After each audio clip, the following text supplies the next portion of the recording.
Selamat jumpa di kuliah Programming Teori Basic Level. Kuliah ini unik dan dilengkapi dua alat bantu, buku elektronik, dan virtual host. Alat bantunya adalah seperti ini. Kuliah Programming Teori Basic Level mencakup main concepts dan most important derived concepts. Unik kan? Belum ada kuliah seperti ini. Six main concepts mencakup 4 konsep dasar dan 2 konsep lengkap. Anda dapat lihat di buku elektronik. 4 konsep dasar disingkat sebagai foto, 6 konsep utama disingkat sebagai FOPTOK. Kita akan sering memakai istilah foto dan FOPTOK ini di berbagai sesi pada kuliah ini. Subjek dari course ini ditulis dalam bahasa Inggris agar audiens terbiasa dan terpaksa menguasai bahasa Inggris. Dalam peningkatan skill di luar topik programming teori ini, pembelajar harus memakai materi berbahasa Inggris. Audiens dari course ini adalah existing programmers atau to-be programmers yang ingin belajar pemrograman dengan dasar teori yang kuat. Bukan rahasia bahwa banyak programmer tidak memiliki dasar teori yang kuat. Sampai saat ini, programming di luar kampus juga belum ajarkan teori yang wajar untuk pemrograman lintas bahasa dan lintas paradigma. Tujuan dari course ini adalah beri landasan yang kuat untuk belajar programming lintas apapun dan programming library apapun dengan cepat. Oke, kita perlu filosofi untuk mencapai tujuan. I said empty your mind. Be formless, shapeless, like water. Ini filosofi yang saya suka. Teori tanpa praktek adalah hampa. Praktek tanpa teori adalah buta. Cahaya. Kita sebenarnya pakai teori. Tangan apa dalam kesalahan? Di sisi mana Anda berada? Sayangnya, banyak programmer itu anti teori. Sedikit filosofi lagi sebelum kita akan praktek. Jadi dalam kuliah ini, Anda tidak membuat program. Filosofi saya ini berdasarkan pada cara manusia belajar bahasa. Bayi-bayi itu bukan mulai membuat kalimat, tapi mendengar kalimat. Jadi Anda melihat dulu program-program yang sudah dibuat. Baik, cukup dengan filosofinya, mari kita praktek. Saya contohkan di sini cara download virtual host yang disebut di awal presentasi.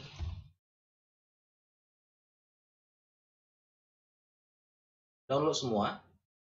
Saya sendiri tidak akan download lagi karena sudah download. Langkah selanjutnya adalah run hypervisor. Saya pakai VMware 15 Workstation. Saya run sekarang.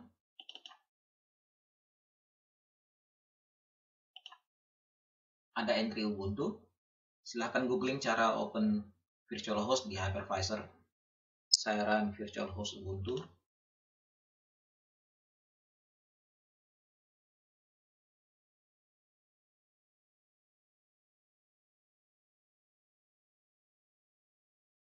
Saya tidak akan download.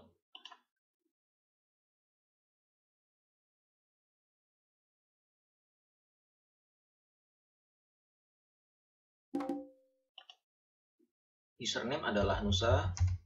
Password adalah Nusa 1234.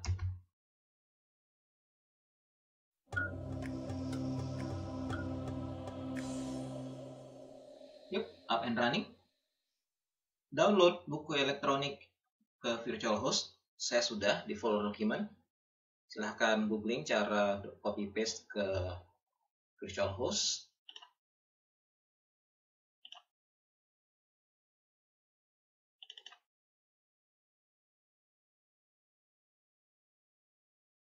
Mari kita ke subbab 14 dari buku elektronik.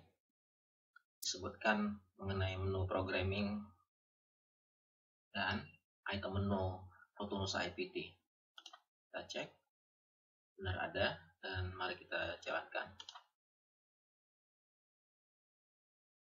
Fotonusa IPT adalah singkatan. Foto dari Value Preset Object, Nusa dari Neat Uniform Simple Architecture, IPT dari Integrated Programming Tool. Kita kembali ke subbab 14. Kalau kita lihat halaman berikutnya, contohkan bagaimana memakai IPT dengan mentranslate sebuah program. Contoh programnya adalah empty. Mari kita coba. Kita bisa open. Untuk mempercepat, kita bisa ketik E. seperti ini. Open. Nah, sekarang kita interpret. Keluar. Ini adalah hasilnya. Ada hal yang membanggakan, saudara-saudaraku sebangsa. Ini adalah hasil karya anak bangsa. Saya yang mendesainnya. Jadi bisa terlihat di sini copyright-nya. Kita kembali sejenak ke filosofi dan hal yang unik dari kuliah ini, theorize the practice. Jadi tadi saya singgung mengenai bayi yang belajar.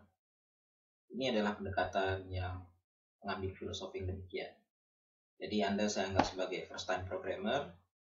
Pendekatan kami adalah Anda menteorikan existing source code. Kami mengajarkan hal yang demikian.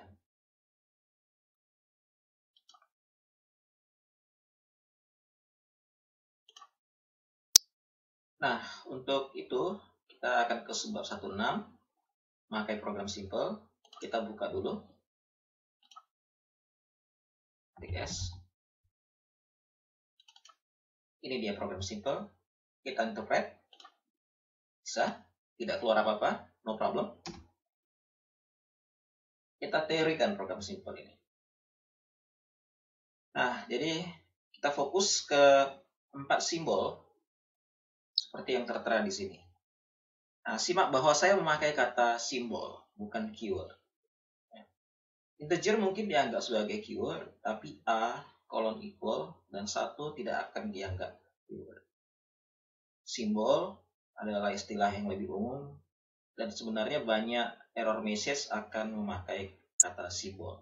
Mungkin Anda tidak perhatikan selama ini. Kita teorikan. Nah, simbol integer itu mewakili konsep tipe. Simbol A mewakili konsep objek, simbol colon equal mewakili konsep operasi, simbol 1 mewakili konsep nilai. Jadi fragmen source code tadi itu berisi 4 konsep pemrograman. Nah, ada hal yang disampaikan di sini di paragraf kedua. Saya akan menyampaikannya dengan cara yang lain.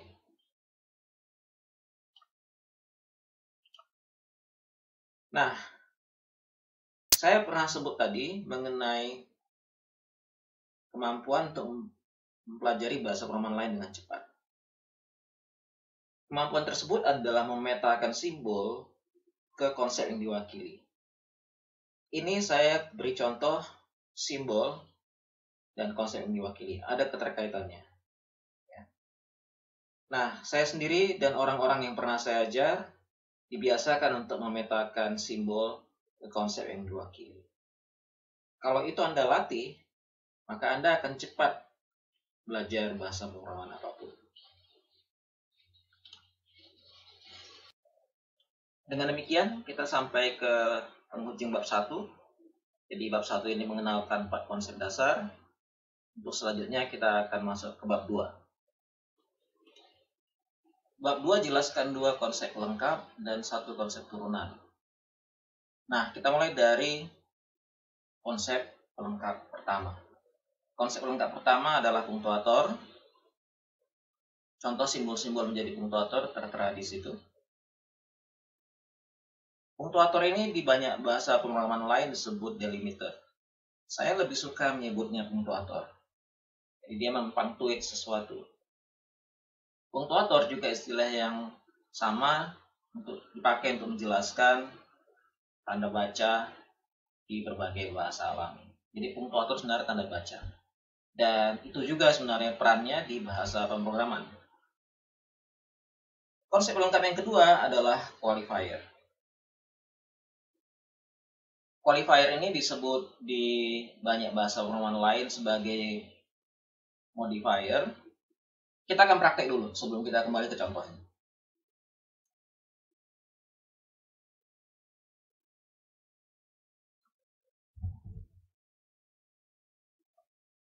Ya, ini dia. Kita interpret. Bisa? Yang bisa kita interpret. Nah, kita kembali ke hal qualifier. Jadi kita lihat di sini ada 6 simbol. integer mewakili konsep tipe, B mewakili konsep objek, kolon equal mewakili konsep operasi, 2 mewakili konsep nilai, semikolon mewakili konsep punktuator. Apa konsep yang diwakili oleh simbol konstan? Konsep yang diwakili adalah modifier. Di banyak buku-buku pemrograman itu disebut modifier. Saya kurang setuju. Simbol konstan atau simbol-simbol yang ekivalen di bahasa pemrograman lain tidak memodify B, tidak mengubah B. Nah, tapi dia mengqualify B, mengkualifikasi B. Di bahasa-bahasa alami seperti bahasa Indonesia, bahasa Inggris, ini ekivalennya adalah kata sifat. Jadi, apakah sesuatu atau seseorang itu pendek, tinggi, tampan, cantik, dan sebagainya, itu qualifier, mengkualifikasi sesuatu atau seseorang. Ini juga mengkualifikasi. Jadi yang dikualifikasi adalah objek B. Komen. Komen adalah suatu konsep turunan. Nah, bla bla bla dalam buku ini sudah bisa Anda lihat di tempat lain. Tapi yang jarang disebutkan itu adalah hal yang seperti ini. Mari kita lihat lagi hal teori yang wajar. Apa salah satu ciri teori yang wajar? Cirinya adalah tiap konsep turunan tidak boleh asal didefinisikan. Nah, jadi itu harus ada dasarnya. Dia harus mengacu ke konsep dasar atau konsep yang mirip dengan konsep dasar. Itu yang saya lakukan di sini. Jadi konsep turunan itu tidak boleh asal didefinisikan. Konsep turunan punktuator contohnya. Itu harus mengacu konsep utama. Dan inilah contohnya. Jadi sebuah komen itu merupakan kemunculan minimal dari 2 punktuator. Dengan dia mengacu punktuator, dia mengacu konsep utama. Ini adalah contoh dari Simpul 02, program yang berisi komentar. Kita interpret. Bisa. Nah, kita kembali ke buku. Saya akan abaikan hal tipografi. Saya mau bahas mengenai white space. Nah, white space ini adalah punktuator juga. Penjelasannya saya buat tersendiri. Nah, saya singgung sedikit mengenai aspek programming language itu ada leksik, sintaks, dan semantik. Hal konsep, pemetaan dari simbol ke konsep itu adalah hal semantik. Leksik, sintaks, dan semantik dijelaskan dalam course tersendiri, programming language. Punktuator itu pisahkan satu simbol dengan simbol lain. Nah, white space adalah spesial punktuator. Dalam hal pertama, unprintable. Jadi biasanya punktuator itu printable, semikolon, buka kurung, tutup kurung, itu printable, kita bisa lihat. Kalau white space, unprintable. Jadi contoh spasi tabulator. Perbedaan kedua adalah kalau punktuator itu multiple simbol dianggap multiple punktuator. Jadi kalau Anda membuat 2 buka kurung ya dianggap 2 punktuator. Tapi kalau white space itu multiple simbol bisa dianggap 1 simbol. Jadi sebagai contoh Anda membuat 7 spasi bisa dianggap 1 spasi. Persisnya dianggap untuk memisahkan 2 simbol. Ya. Jadi 7 spasi itu walaupun memisahkan 2 simbol, tapi bisa dianggap sebagai 1 spasi. Baik, gitu. Nah, kita berada di penghujung bab 2. Jadi bab 2 ini sudah menjelaskan 2 konsep utama dan 1 konsep turunan. Nah, sekarang saya mau singgung lagi mengenai yang istimewa dari course ini. Jadi Anda sudah bisa melihat bahwa di course ini tidak asal didefinisikan suatu konsep. Ya, jadi konsep white space dan comment itu harus terdefinisi atas konsep-konsep yang mendasari. Konsep mendasar itu 4 konsep dasar dan 2 konsep lengkap. Jadi inilah akhir dari bab 2. Saya skip dulu penjelasan bab 3 sampai bab 5. Saya langsung saja untuk memperlihatkan seperti apa soal yang bisa muncul di ujian dan seperti apa itu bermanfaat. Nah, ini adalah contoh code dari 3 bahasa pemrograman. Saya highlight simbol dari 3 bahasa pemrograman tersebut. Kita ambil contoh HTML. Kalau Anda buka buku-buku HTML, termasuk yang online, itu akan dipakai istilah tag untuk menjelaskan, contohnya simbol yang saya highlight ini. Nah, sementara Anda bisa simak dari buku elektronik yang saya beri, dari bab 1 sampai bab 5, tidak ada konsep tentang tag. Tapi saya berani katakan bahwa apa yang disebut sebagai tag ini dapat dijelaskan atas konsep-konsep yang ada di bab 1 sampai bab 5. Bahkan ini kita cuma perlu bab 1 dan 2, kita bisa jelaskan simbol ini. Nah, itulah contoh penerapannya. Tertarik untuk belajar lebih lanjut? Silahkan komentar di bawah ini. Terima kasih telah menonton. Video ini di-provide oleh Bisnis Tekno Utama. Kami menyediakan pendidikan. Kami bersedia bekerja sama dengan lembaga-lembaga pendidikan formal untuk menyediakan konten-konten yang bermutu. Akan ada pendidikan yang offline juga. Terima kasih kembali sudah menonton dan sampai jumpa di video-video berikutnya. Stay tune dan tolong klik subscribe. Terima kasih.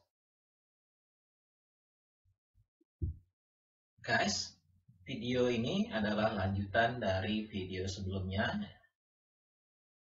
Bisa klik di sini untuk video sebelumnya. Ini materi yang lebih advance daripada video sebelumnya. Oke, buka bukunya.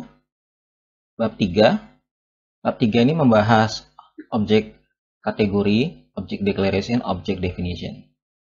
Kita mulai dengan object declaration. Anda bisa lihat di sini definisinya. Dan contohnya adalah highlighted portion dari code 1.1. Ini programnya sudah pernah kita translate, tidak kita ulangin translate. Baik, nah kita lihat bagaimana penerapan teori ini dalam praktek. Jadi simbol program itu mewakili konsep type, simbol empty mewakili konsep object, dan simbol semicolon mewakili konsep punktuator. Jadi cocok dengan teorinya.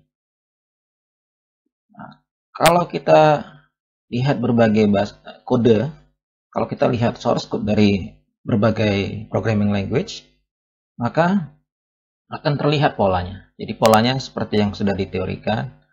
Nah, penerapan pola tersebut tidak terbatas ke program empty ini. Kita lihat contoh program lain, simple 03.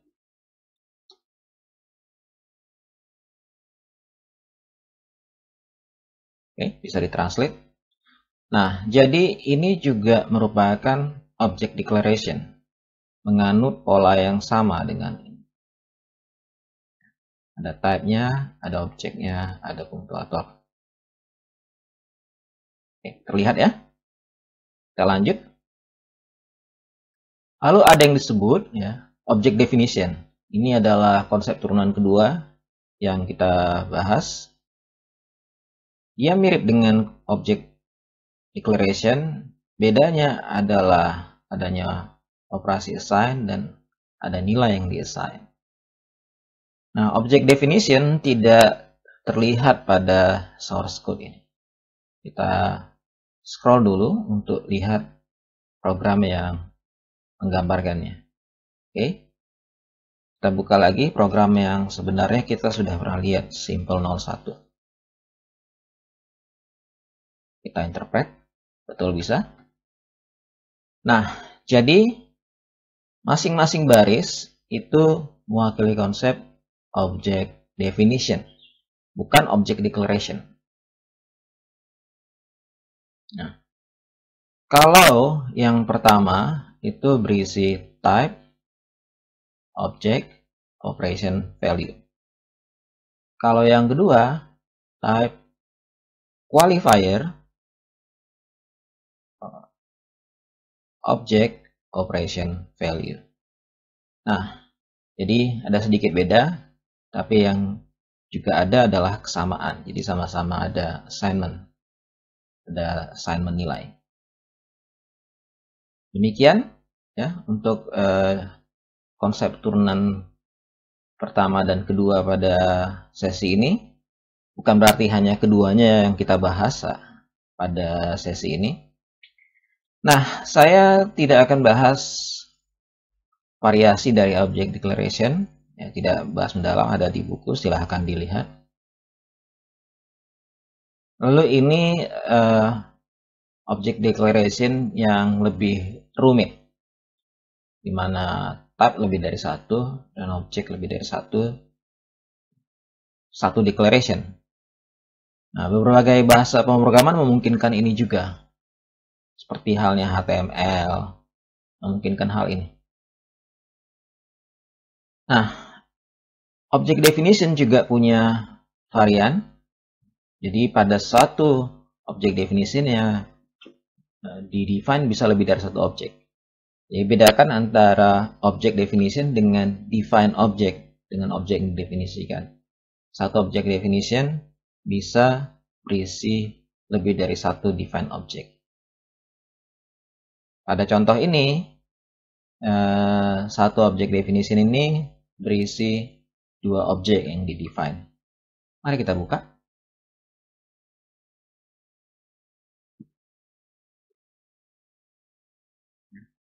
Maaf, di sini ada kurang titik koma. Kita tambahkan dulu. Kita interpret. Betul, bisa. Jadi ini satu object declaration. Tapi objek yang di-declare lebih dari satu. Maaf, satu objek. Jadi ini satu object definition. Objek yang di-define lebih dari satu. A dan B. Nah, belakangan kita akan lihat bahwa ini juga satu object definition. Tapi penggaliannya akan memerlukan pembahasan lebih lanjut tentang apa yang namanya ekspresi. Nggak kita lakukan sekarang. Baik, kita lanjut.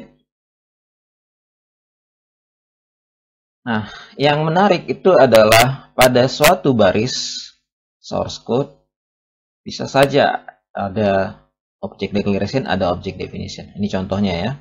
Jadi dalam kasus ini kita bisa bilang ada object declaration, ada object definition. Satu objek di-define karena di-assign nilai, satu objek hanya declare. Kita lanjut. Objek kategoris. Nah. Jadi objek pada kategorisasi paling atas itu kita kategorikan atas valuable dan unvaluable. Unvaluable berarti tidak bisa diberi nilai. Mari kita lihat seperti pada contoh. Nah, selama ini kita translate program ini tidak ada masalah. Tapi coba kalau kita assign objek empty ini dengan suatu nilai. Kita save dulu, kita interpret. Error. Nah, objek empty ini tidak bisa diberi nilai. Kita beri nilai boolean. Error. Kita beri nilai karakter. Error. Jadi ada objek-objek yang nggak bisa diberi nilai. Kita kembalikan ke kode asal. Baik, kembali ke kode asal. Nah, jadi simbol empty mewakili konsep objek. Lebih spesifik, objek yang tidak bisa diberi nilai. Ya. Unvaluable object. Ada unvaluable object, ada valuable object. objek yang bisa diberi nilai. Kalau Anda tadi lihat contoh seperti ya, dan seperti banyak lagi tadi, kita akan lihat ulang. Tapi C ini adalah valuable object. Nah, valuable object bisa dikategorikan lebih jauh. Kita buka simpel 07 seperti pada buku. Nah, A dan B adalah objek.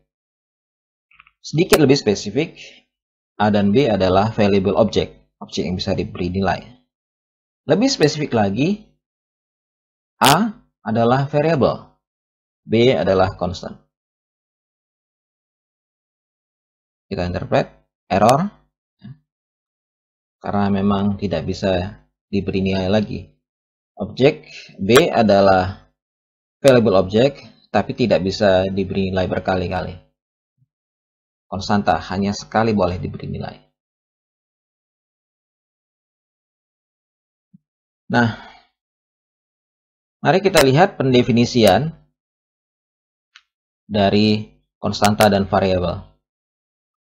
Jadi terlihat bahwa konsep turunan konstan diturunkan dari konsep dasar objek dan nilai. Konsep turunan variabel juga diturunkan dari konsep dasar objek dan konsep dasar nilai. Nah, jadi variabel itu bukan konsep dasar. Sangat banyak buku pemrograman menyebut bahwa variabel adalah konsep dasar. Tidak, salah. Ini alasannya, silahkan dibaca sendiri. Baik, kita ringkaskan. Jadi di bab 3 ini, kita sudah membahas 6 konsep turunan. Object declaration, object definition, unvaluable object, valuable object, constant, dan variable. Nah, kami harus tutup dengan catatan ini, bahwa type tidak selalu disyaratkan di source code, ya, tergantung bahasa pemrogramannya. Jadi beberapa bahasa pemrograman tidak mensyaratkan itu. Itu sebabnya kami mencantumkan zero or more dalam mendefinisikan dua konsep turunan seperti object declaration, object definition. Demikian juga constant dan variable. Baik, dengan pemahaman derive konsep constant dan variable, kita bisa buat ya, derive konsep, ya, konsep turunan yang gabungkan kedua ini dengan kedua ini. Nah, secara umum kita dapatkan 3 konsep turunan lagi, jadi 9. Tapi saya nggak bahas lebih lanjut. Anda bisa merumuskannya atau ini bisa ditanyakan di ujian. Ini ada pertanyaan? Silahkan dipikirkan jawabannya. Kita akhiri bab 3 ini. Baik, kita masuk ke bab 4. Kita bicarakan kategori operasi dan kita bicarakan mengenai operan. Operan adalah konsep turunan yang dapat diturunkan hanya dari objek, nilai, operasi, tipe. Nah, ini kelihatannya kok mengherankan, ya. Kan sudah ada 4 konsep dasar tersebut. Ngapain dibuat konsep turunan yang ujung-ujungnya cuma mengacu itu dan tidak ada hal lain? Nah, ini ada gunanya dalam membicarakan konsep-konsep turunan operasi deklaratif, operasi imperatif. Dan nanti kalau kita bicara mengenai ekspresi. Kita lanjut dulu. Nah, kita sudah bicarakan sebelumnya bahwa simbol colon equals, simbol right adalah operasi. Tapi ada yang berbeda dari kedua operasi. Anda bisa lihat bahwa tidak ada punktuator yang berupa parentesis untuk operasi colon equal, operasi assign. Tapi ada parentesis untuk operasi write. Fenomena ini kita rumuskan sebagai berikut. Operasi seperti assign ini adalah operasi deklaratif yang melarang atau tidak mensyaratkan parenthesis. Operasi imperatif mensyaratkan parenthesis. Sebenarnya tidak harus parenthesis, tapi kita simplifikasi saja saat ini. Nah, konsep-konsep turunan lainnya adalah terkait operasi, tapi lebih berupa kategorisasi seperti operasi arithmetic, operasi compute and assign yang banyak kita jumpai karena terdapat di banyak programming language. Mungkin juga operasi increase dan decrease sudah dicontohkan di sini. Nah, silahkan play with the source code. Saya hanya contohkan translate satu program di sini, sukses. Ini dari bagian awal bab 4, 08. Demikian, kita sudah sampai ke ujung bab 4. Kita akan lanjutkan lagi. Baik, mari kita uji pemahaman Anda terkait bab 3 dan bab 4. Apakah ada declarative operation di HTML? Jelaskan dengan contoh bila jawaban Anda adalah ya. Berikutnya, apakah ada imperative operation di HTML? Hal yang mirip. Apakah ada operasi increase dan decrease di HTML? Apakah ada operasi matematika di HTML? Apakah ada combine operation di HTML? Nah, lebih jauh dari sekedar menjawab pertanyaan ini. Bila Anda punya waktu, dan kami sarankan sediakan waktu, pikirkan, kalau tidak ada declarative operation di HTML, why or why not? Kalau tidak ada imperative operation di HTML, why or why not? Kalau tidak ada operasi increase dan decrease di HTML, why or why not? Kalau tidak ada operasi matematika, why or why not? Dan terakhir, kalau tidak ada combine operation, why or why not? Anda mungkin dengan demikian bisa punya dugaan kalau itu HTML adalah programming language untuk apa. Saya kira demikian. Inilah akhir pelajaran sampai bab 4. Kami harap Anda bisa mengikuti. Stay tune untuk video-video berikutnya. Subscribe ke channel bila belum subscribe dan nyalakan loncengnya untuk di-notify. Terima kasih. Guys, ini adalah video ketiga dari pelajaran programming teori. Silahkan lihat video pertama dan kedua di channel Bisnis Tekno Utama. Baik, kita masuk ke bab 5. Bab 5 ini menjelaskan 5 konsep turunan. Operation body, operation call, operation header, operation definition, dan nanti ada operation declaration. Kita mulai dari yang pertama. Operation body. Kita translate dulu contoh program. Nah, bagian yang diarsir dari contoh program mewakili konsep operation body. Program simple 10 memiliki 2 operation body. Jelaskan di sini.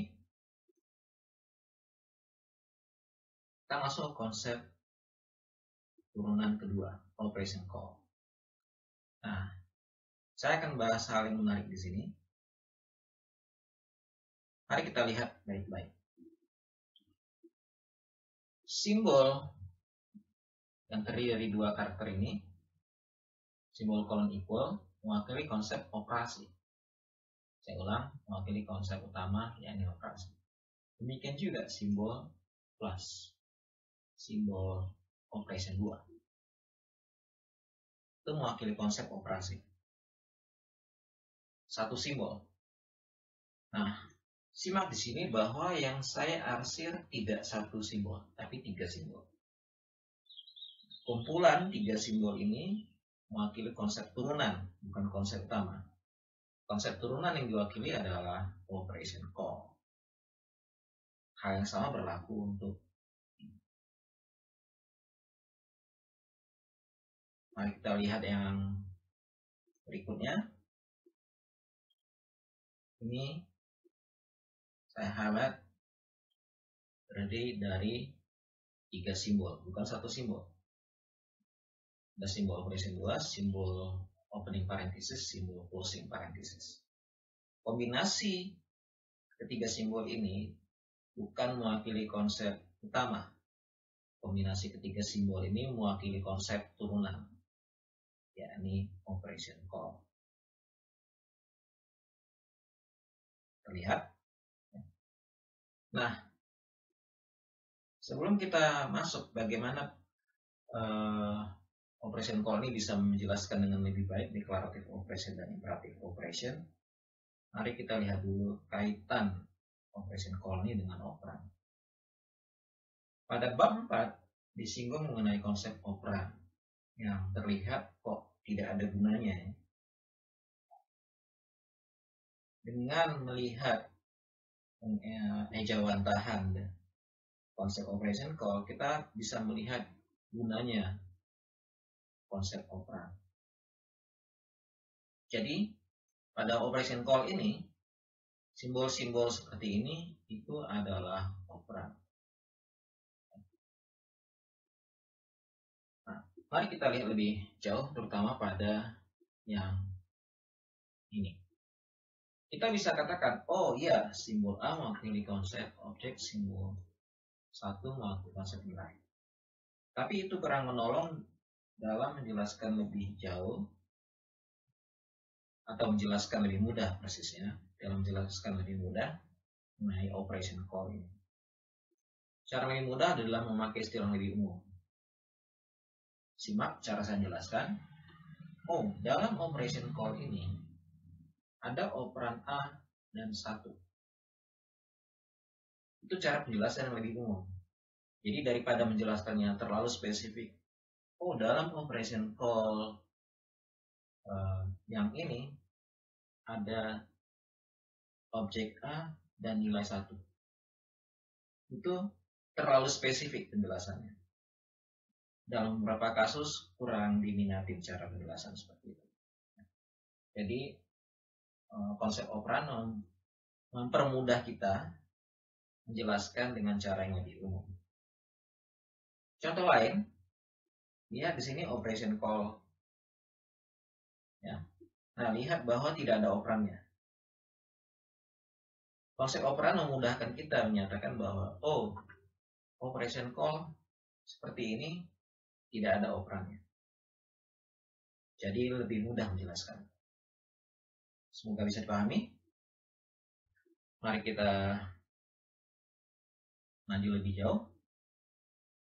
Pada bab 4, declarative operation dan imperative operation memang dijelaskan.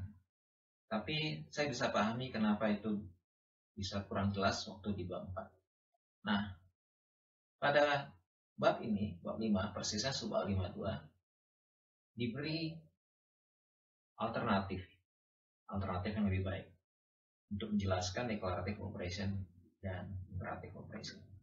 Jadi penjelasannya itu adalah pada call-nya. Mari kita lihat contoh di sini. Operation call dari assign ini tidak melibatkan punktuator. Tapi operation call dari operation 2 itu melibatkan punktuator. Kita bisa katakan bahwa assign dan class itu adalah declarative operation karena saat di call tidak memerlukan punktuator. Operation 2 adalah imperative operation karena pada saat call memerlukan punktuator. Baik, ini terlihat ya keterkaitan antara konsep. Baik, kita lanjut ke konsep turunan berikutnya, yaitu operation header. Ini teorinya dan dicontohkan dari program MT. Ini adalah contoh operation header dari program MT. Nah, coba pikirkan operation header apa aja yang ada di program ini sebagai bahan latihan. Kita lanjut. Konsep turunan berikutnya adalah operation definition. Ini cukup gampang definisinya. Jadi, itu adalah kombinasi operation header dan operation body. Ini header, ini body, kombinasinya ya, seperti itu. Nah, kita lanjut. Oh iya, sebelum kita lanjut, jadi dicontohkan di sini operation body yang empty dan yang non empty. Penjelasan lebih lanjut akan harus didasarin oleh konsep mengenai block dan statement. Kita belum pelajari sekarang. Berikutnya, operation declaration. Nah, ini didasarkan atas operation header, konsep turunan operation header dan konsep utama punctuator. Jadi kalau ini saja itu adalah operation header. Kalau ini saja itu operation header. Kita buka dulu programnya. Kita interpret, bisa. Jadi kalau hanya ini operation header, ini punctuator, hal yang terpisah. Tapi kalau kita combine, maka ini membentuk operation declaration. Kita lanjut. Operation call terkait main. Nah, ini bukan konsep turunan yang baru, sudah dibicarakan sebelumnya. Ini adalah pemahaman khusus tentang operasi main. Silahkan baca sendiri. Nah, yang lebih menarik adalah ini. Di bagian awal dari video pertama, atau persisnya di video pertama, itu saya janjikan bahwa teori yang saya buat ini dapat dipakai untuk menjelaskan program dalam bahasa pemrograman apapun, sekompleks apapun. Nah, persisnya itu konsep dasar yang dari teori saya itu bisa menjelaskan. Mari kita terapkan pada kasus program yang paling sederhana, empty. Baik ya. Simbol program mewakili konsep tipe, simbol empty mewakili konsep objek, simbol semicolon mewakili konsep punctuator, simbol void mewakili konsep tipe, simbol main mewakili konsep operasi, simbol opening parenthesis mewakili konsep punctuator, simbol closing parenthesis mewakili konsep punctuator, simbol opening braces mewakili konsep punctuator, simbol closing braces mewakili konsep punctuator.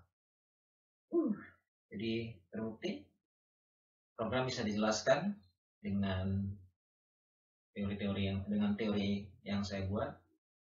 Setiap simbol dalam program dapat dijelaskan dengan konsep-konsep utama. Jadi kita tidak perlu istilah keyword. Oke. Ini mengakhiri bab 5.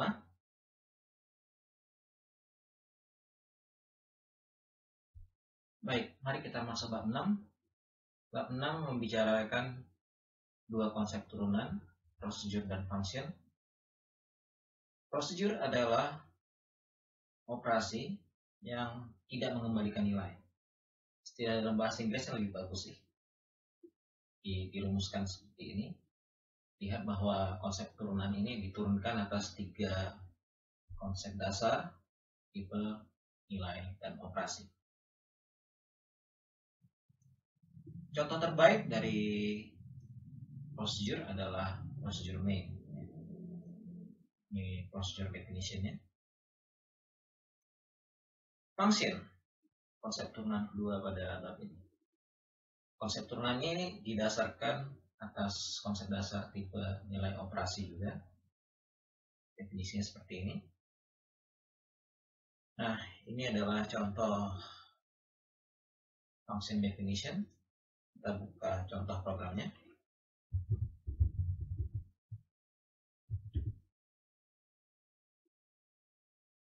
translate, sukses.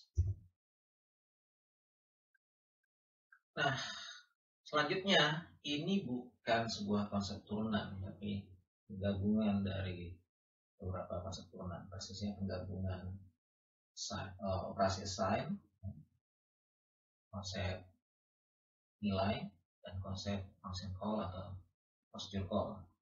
Dua konsep terakhir ini adalah konsep turunan. Nah, mari kita buka program simple 15.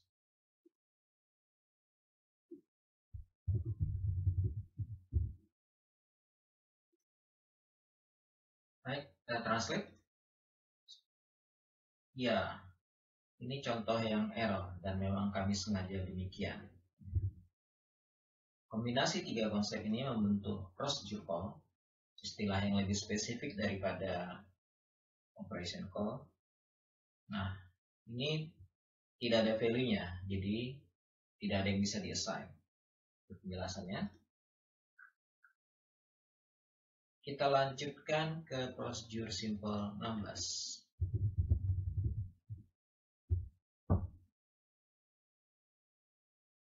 Kita translate. Sukses. Nah, kali ini kombinasi tiga simbol membentuk konsep turunan yang lebih spesifik, yaitu function call. Konsep yang lebih umumnya adalah operation call, yang lebih spesifik function call. Nah, nilai dari function call itu bisa di-assign, sehingga tadi tidak ada error saat kita translate. Ada konsep yang cukup advance, yaitu mengignore return value. Return value dalam contoh sejauh ini selalu di-assign. Bagaimana kalau tidak di-assign? Tidak semua bahasa pemrograman mengizinkan pengabaian. Ada yang mengizinkan, ada yang tidak. Mari kita coba contoh suatu program untuk mengetahui Musa termasuk yang apa. Oke, Musa menolaknya. Jadi Musa termasuk bahasa pemrograman yang tidak izinkan pengabaian return value. Nah, course ini bukan tentang bahasa pemrograman Musa, jadi saya tidak bahas lebih lanjut. Yang saya berikan adalah informasi umum bahwa ada yang mengizinkan return value, ada yang tidak. Selanjutnya, operasi return. Ini sulit untuk disebut sebagai konsep turunan. Yang mau dibahas di sini adalah return itu ada mewakili konsep operasi. Simbol return itu mewakili konsep operasi. Mari kita buka program simple 18.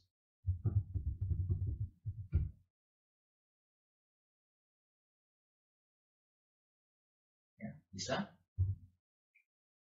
Nah, saya mau singgung buku-buku pemrograman yang lain. Seringkali pakai istilah return statement. Kami nggak pakai istilah itu, dan itu salah. Simbol return ini bukan mewakili konsep statement. Kombinasi 4 simbol ini itulah yang mewakili konsep statement. Kombinasi 5 simbol ini telah mewakili konsep statement. Tapi simbol return sendiri itu tidak. Terus sementara kami belum jelaskan lebih jauh apa itu statement, tapi simak baik-baik penjelasan ini. Satu simbol ini tidak mewakili konsep statement.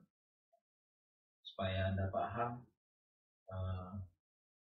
perbedaan antara konsep, banyak buku tidak membuat perbedaan antara konsep itu jelas. Saya ulang, simbol return ini satu simbol itu mewakili konsep operasi, bukan statement. Tapi kombinasi simbol-simbol ini, atau persisnya kombinasi simbol-simbol ini, itu yang membentuk konsep statement. Kombinasi lebih banyak simbol ini itu yang membentuk konsep statement. Tapi simbol return sendiri tidak mewakili konsep statement. Simbol return mewakili konsep operasi. Nah, seperti halnya pembahasan operasi main yang sebenarnya juga merupakan konsep turunan yang sangat penting dibahas pada saat ini. Operasi return juga demikian. Di sisi lain, kami membahasnya supaya ada sedikit bekal kalau Anda membaca buku-buku lain. Operasi main dan operasi return itu ada kekhususannya. Saya dalam video ini tidak akan lebih jauh menggalinya, silahkan dibaca lebih lanjut. Ya, saya singkat saja terkait sebab 66 ini. Jadi ada minimal 2 kategorisasi operasi yang sudah kita lihat. Pertama, kategorisasi atas deklaratif versus imperatif. Kedua, kategorisasi atas fungsi dan prosedur. Nah, keduanya ortogonal, kedua cara itu. Jadi, kalau ortogonal, maka kombinasinya bisa 2 kali 2. Jadi ada deklaratif function, ada deklaratif prosedur, ada imperatif function, ada imperatif prosedur. Terasa rumit mengenai apa itu ortogonal tadi saya sebut. Tidak apa-apa, saya tidak akan singgung lebih jauh. Hanya sebagai pengantar bahwa hal ortogonalitas itu penting nanti waktu belajar kalkulus vektor, dan itu adalah bekal untuk memahami, menguasai apa yang orang-orang bilang sekarang sebagai AI, Artificial Intelligence. Artificial Intelligence banyak dipengaruhi, banyak melibatkan kalkulus vektor. Dan pasti ada pembahasan ortogonalitas kalau Anda mau menguasai kalkulus vektor. Baik, nah kembali overview. Berikut adalah ringkasan konsep-konsep turunan. Jadi 2 konsep turunan yang terpenting adalah prosedur dan function. Ini mewakili kategorisasi dari operasi juga. Ini konsep-konsep turunan yang lain. Kalau kita membahas sedikit mengenai return value, no return value, dan operation return. Baik, time for the quiz, something like quiz. Selamat berjumpa pemirsa. Kita masuk ke bab 7 sekarang. Ini adalah materi yang sangat penting dan juga secara umum sangat sulit. Anggap ini sebagai sebuah batu loncatan yang penting, milestone dalam menguasai programming. Inilah bab tentang expression. Expression adalah konsep turunan. Dia didefinisikan seperti ini. Jadi Anda bisa lihat bahwa sebagai konsep turunan, expression diturunkan dari konsep-konsep dasar dan konsep turunan yang lain. Perhatikan bahwa saya tidak sebut operation, tapi operation call. Nah, mari kita buka program Express Now dan translate. Sukses. Di bab 6 kita bicara tentang operation versus operation call. Persisnya di bab 5. Nah, di bab 5. Di bab 5 kita bicara tentang operation versus operation call. Dan saat itu saya katakan bahwa pembahasan lebih lanjut memerlukan pembahasan tentang expression. Sekarang kita bahas. Nah, jadi pada contoh ini, minus ini adalah operation, tapi minus 5 adalah operation call.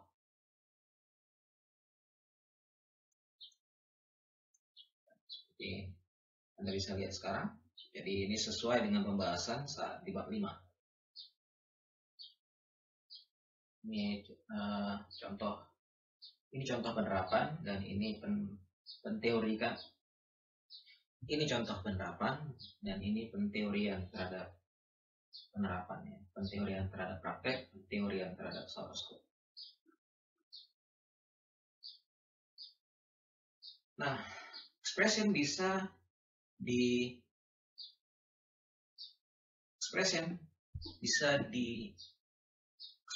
didefinisikan dengan cara lain, dengan perspektif kedua, yaitu dia dibentuk atas operation dan operand.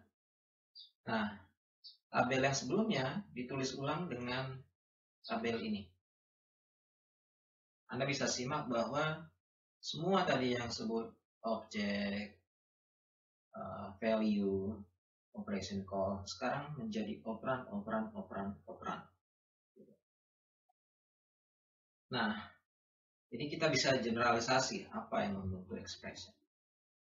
Dan generalisasi ini memakai konsep turunan operan. Jadi terlihat manfaat dari konsep turunan operan. Konsep turunan operan kita bahas waktu bab 4, tapi waktu itu disampaikan juga bahwa penjelasan manfaatnya ada di saat pembahasan expression. Sekarang kita masuk ke topik evaluasi ekspresi.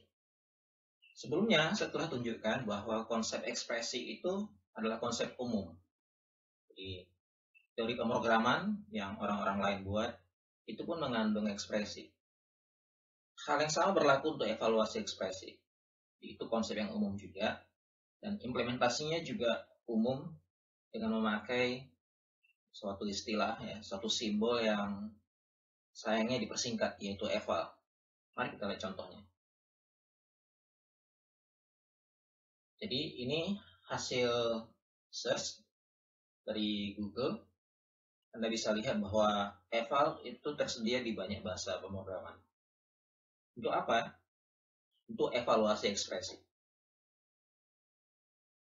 Kita kembali. Baik, jadi pada pelajaran di bab 1,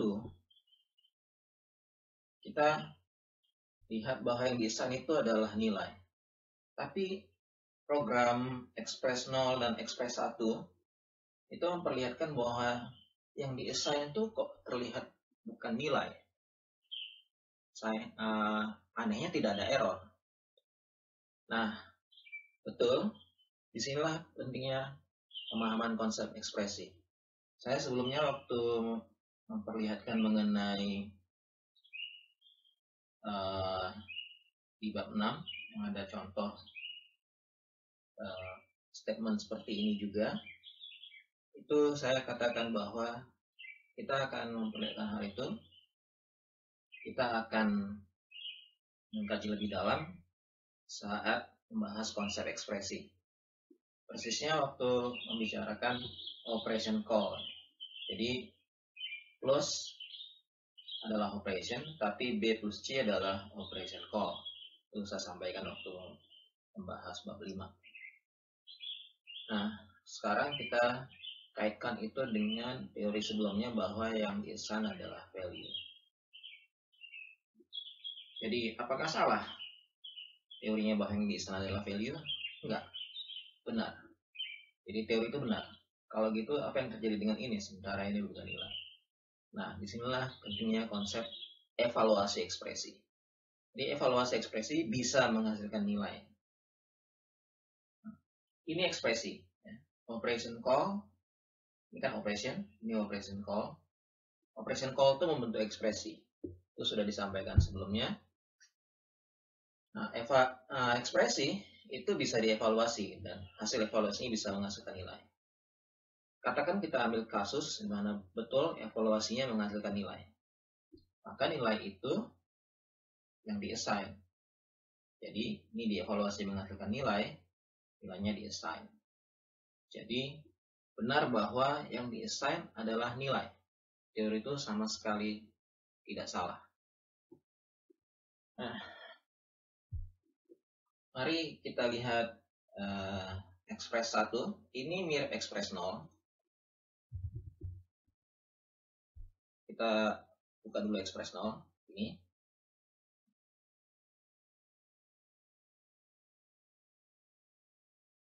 Nah, Express 1 lebih banyak pemanggilan outputnya.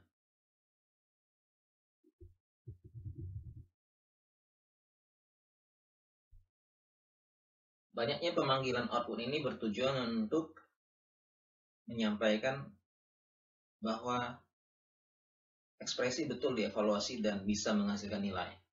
Nah, mari kita lihat kira-kira apa beda esensial antara Express 0 dan Express 1. Jadi Anda sudah terbiasa melihat, oh, yang menjadi operan adalah nilai. Nah, lalu objek. Tapi Anda sejauh ini tidak, oh, yang menjadi operan dari operasi output adalah apa ini? Kita bisa katakan pemanggilan operasi, kita bisa katakan ekspresi. Nah, kita kaitkan dulu dengan pelajaran ekspresi. Jadi ini adalah ekspresi, ini ekspresi, ini ekspresi. Jadi sebenarnya dalam banyak kasus kita bisa katakan bahwa yang menjadi operan bagi operasi itu adalah ekspresi. Mari kita lihat contoh yang lebih rumit. Ini ekspresi. Ini ekspresi. Ini ekspresi. Ini ekspresi. Dan etc. etc. Oke? Ya, gitu.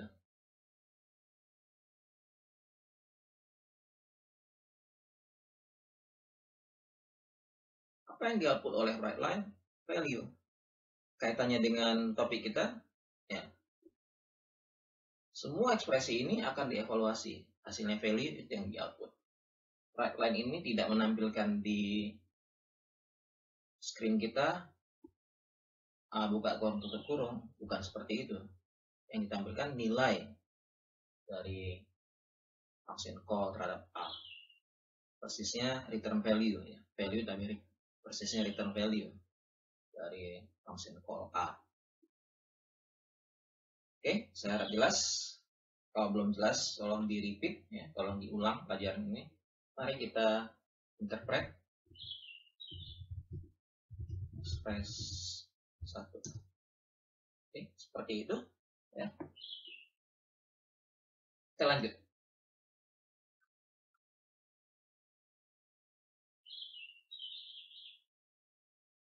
Oke, walaupun saya katakan lanjut dalam membuat video ini, tapi tolong camkan bahwa pelajaran ekspresi adalah pelajaran yang paling rumit dalam basic level programming theory. Saya ulang, untuk pelajaran tentang ekspresi dan evaluasi ekspresi. Jadi wajar bila Anda yang tidak terbiasa dengan teori sampai saat ini itu harus mengulang pelajaran ini. Wajar sekali, ulang sampai Anda bisa paham. Nah, ini sedikit hal tentang istilahnya ilmu tentang akar kata. Jadi akar kata evaluate itu dari value. Sehingga wajar bahwa evaluate expression itu menghasilkan value. Detailnya bisa di sini. Oh, saya orang yang suka belajar bahasa juga. Nah, ini ada hal tentang steps of evaluation. Ini mungkin lebih tepat didalamin dalam pelajaran algoritma. Jadi saya tidak akan bahas panjang. Silahkan dibaca dengan seksama. Subbab 75. Selanjutnya, nah, setiap ekspresi itu ada tipenya.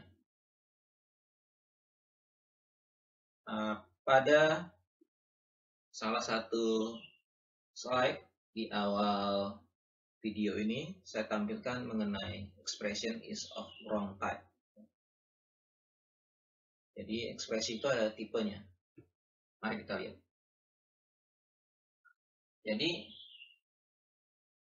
ini adalah sebuah ekspresi dibentuk dari 3 simbol. Jadi dibentuk dari nilai, ada 2 nilai dan ada 1 operasi. Ekspresi ini dibentuk dari operation call, dari call terhadap operasi division, bagian. Nah, Ekspresi ini bertipe floating point.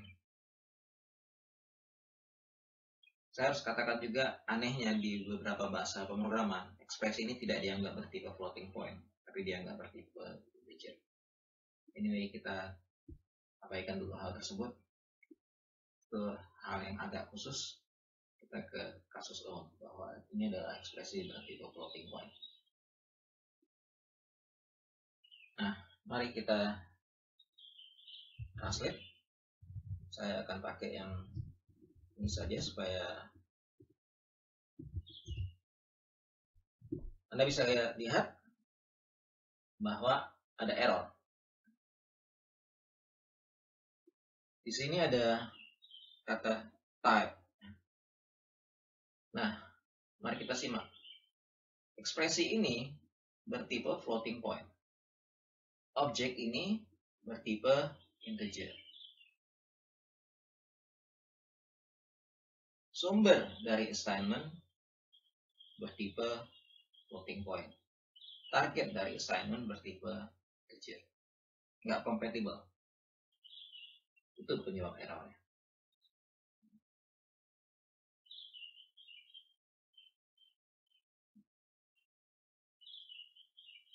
Nah, sekarang kita lihat ekspres 3. Tapi sebelumnya kita buka dulu ekspres 2 untuk meyakinkan. Oke, ini dia. Kita buka ekspres 3. Ya. Kita interpret. Tidak ada error. Jadi, ekspresi itu ada tipenya, type of expression. Lalu, kita lihat hal sub-expressions.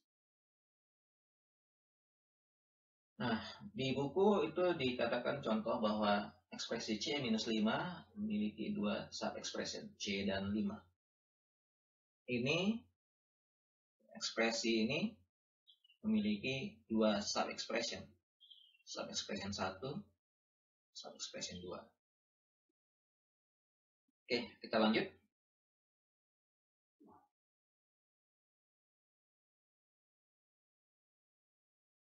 Hal berikutnya.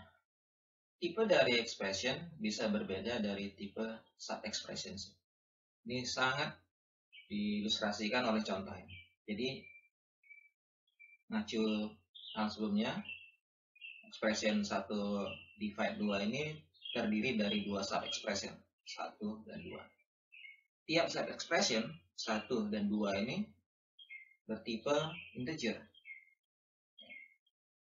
Tapi ekspresinya tidak bertipe integer, ekspresinya bertipe floating point. Nah, ini ilustrasikan bahwa tipe dari expression bisa berbeda dari tipe sub-expression. Baik, kita lanjut. Nah, tadi saya sebutkan waktu membahas evaluasi ekspresi,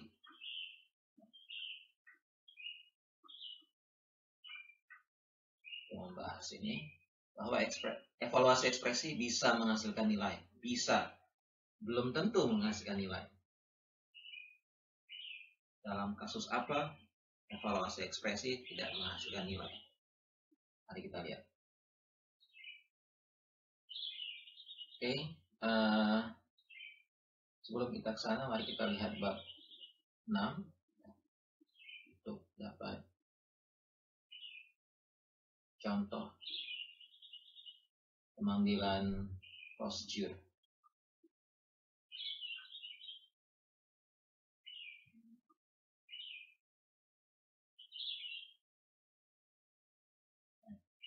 Kita ke simpel 15.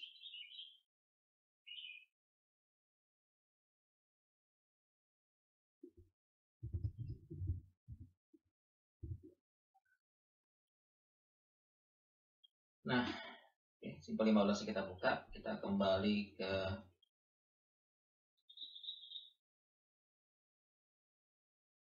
bab yang ini.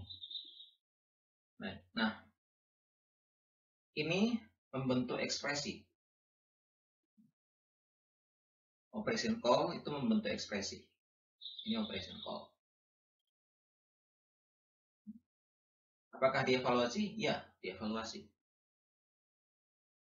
Menghasilkan nilai? Tidak. Jadi ini contoh bahwa evaluasi ekspresi tidak menghasilkan nilai. Nah, ini adalah contoh error, jadi saya sedikit ubah dulu supaya tidak menghasilkan error. Oke, tidak menghasilkan error ya.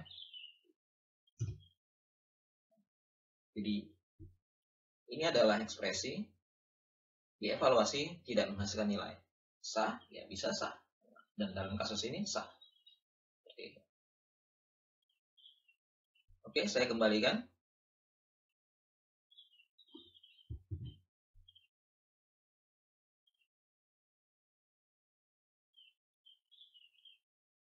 Baik, kita kembali ke sini. Jadi sudah dijelaskan ya lewat contoh yang tadi bahwa memang ada yang namanya void expression. Itu adalah ekspresi yang kalau dievaluasi tidak menghasilkan nilai. Non-void expression sebaliknya. Kalau dievaluasi pasti menghasilkan nilai. Selanjutnya, empty expression. Nah, di beberapa bahasa pemrograman diizinkan empty expression, tidak semua. Ya. Mari kita lihat Nusa.